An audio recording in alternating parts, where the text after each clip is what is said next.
The big Wig. Fan of yours, big fan. Sam Putney, Cletus Clee Dog Johnson. But I want to say congratulations on your recent induction into the Rock and Roll Hall of Fame, my man. Thank you very much. June 11th, you're coming back to the American Airlines Center. Off the chain. Did you have did it ever cross your mind that you were going to get the kind of reception you had the first time you rolled into Dallas-Fort Worth? I've always had good gigs in Dallas. It was a wonderful night.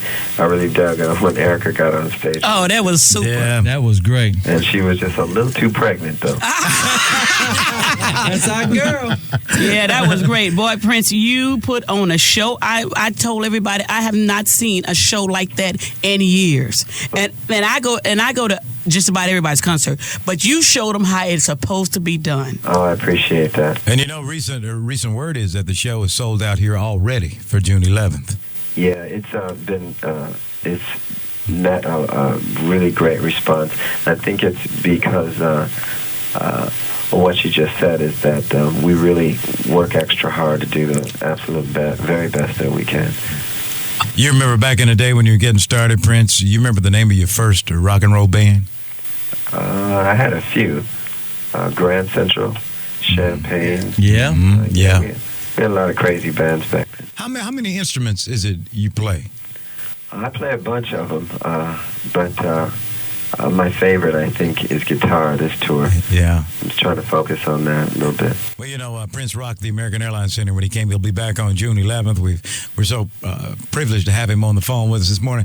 Prince, for the young kids that aren't, as musically inclined as, we were back in the day coming up, you got any words for them? Because, they'll play a synthesizer, anything in a minute, or just go with tape music. They're not even able to play an instrument. Well, I've been thinking a lot about that.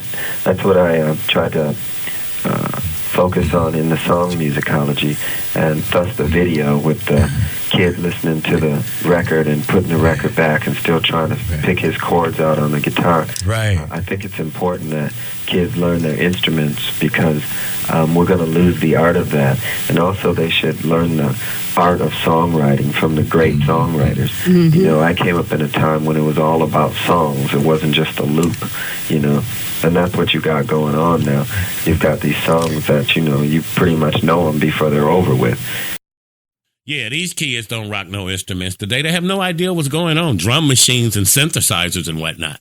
But the real story here is how these people transitioned, man. When the traditional radio dial shifted, they didn't stop. They went over to Fishbowl down here where you could do your own podcast. That's how their name went from Skip Murphy and the Morning Team to Skip Murphy and Company. Sort of like the Jackson 5 when they left Motown. Now they're the Jacksons. But yeah.